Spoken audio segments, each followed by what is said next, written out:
خدمات دوستانو سلام د چینی ژبې لوست هم زه غوټۍ او زه جان روانزازی هرکلی کوو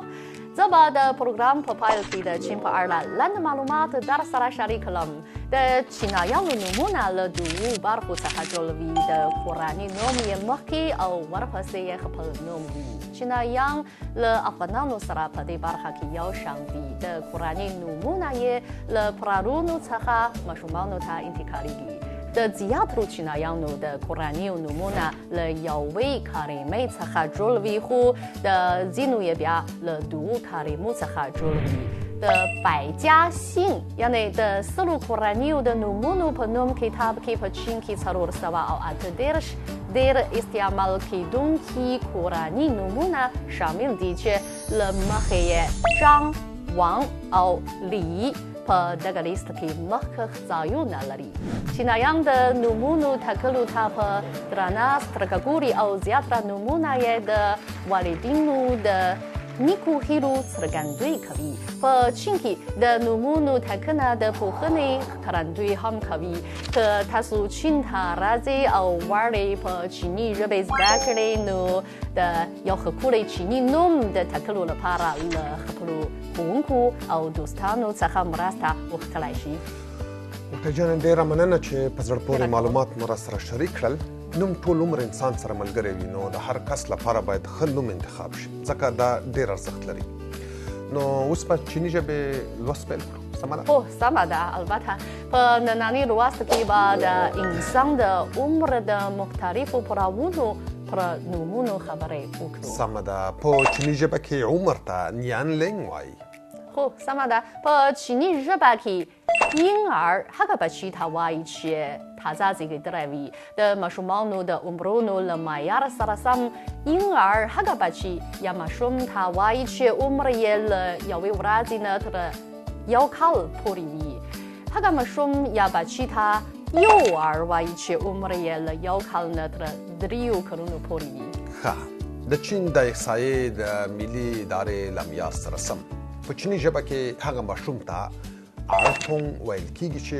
عمر یې له یوې ورځې نه تر 15 کلونو پورې وي ښه په چیني ژبه کې پر آرتونګ سره بیره ماشوم ته حیز هم ویل کېږي دلته د پاملرنې وړ ټکی دا دی چې د عمر د مختلفو پړاوونو نومونه هم جمع شکلونه لري په مفردې بڼې پسې د من کلمې به په جمع کولو سره جمع بڼه یې رامنځته کېږي مثلا婴儿们یعنې بچیان یا اولادونه儿童们یعنې ماشومان موږ به په ننني لوست کې په عمده توګه د دغو نومونو پر مفردې بڼې خبرې وکړو ښه اوس به څو جملې زده کړو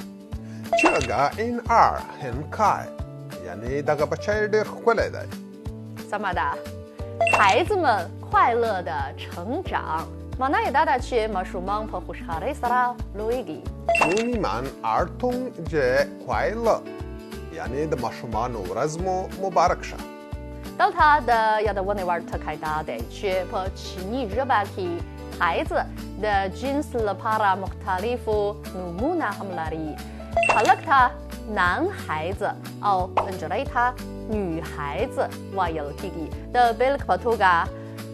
那个男孩子是扎尔麦的弟弟معنا یې دا ده چې دغه هلک د زلمۍ کشر ورور دی这个女孩子是我侄女سمه ده یعنې دغه نجلۍ زما ورېره ده سمه ده سمه ده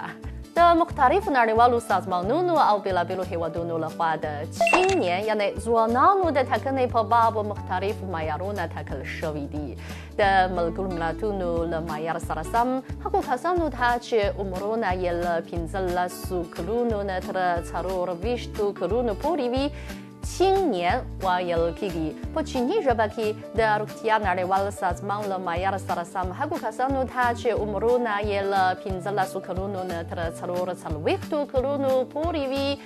青年ویل کېږي په چیني ژبه کې پر青年سره بیره ځوانانو ته年轻人هم ویل کېږي غوټۍ جانې آیا چینایان د جنس له پلوه ځوانانو پیغلو ته مختلف نومونه لري؟ هو نومونه دغه شان مختلف نومونه لري موږ ځوانانو ته 小伙子 وایو او پیغلو ته 姑娘 وایو小伙子یعنی ځوان او ګونین یعنی پیغله سمه ده اوس څو به جملې زده کړو那个小伙子是我弟弟 معنا یې دا ده چې هغه ځوان زما کشر ورور دی那个姑娘是یاسمین的妹妹یعنی هغه پیغله د یاسمین کشره خور ده那个青年唱歌很好听 یعنی هغه ځوان ښه سندره ویلی شي 这些年情人工作很认真یعنی دا ځوانان جدي کار کوي په چیني ژبه کې د روغتیا نړیوال سازمان له معیار سره سم هغو کسانو ته چې عمرونه یې له 45 کلونو نه تر 50 کلونو پورې وي中年人ویل کېږي د جنس له مخې هم ورته مختلف نومونه کارول کېږي نارینه‌و ته男人او ښځو ته女人ویل کېږي ښځو ته妇女هم ویل کېږي妇女په کتبي او رسمي حالاتو کې ډېر کارول کېږي د هر کال د مارچ 8 نیټه له 国际劳动妇女节 یعنی د ښځو له نړیوالې ورځې سره برابره ده اوس به په څو جملې زده کوو سمه ده هو这个女人很漂亮 یعنی دغه ښځه ډېره ښکلې ده那个男人很强壮 سمه ده یعنی هغه نارینه ډېر غښتلی دی سمه ده که د چا عمره له 80 کلونو نه پورته وي په چیني ژبه کې ورته 老年人 یا 老人 وایي د جنس له مخې سپین ږیري ته 老头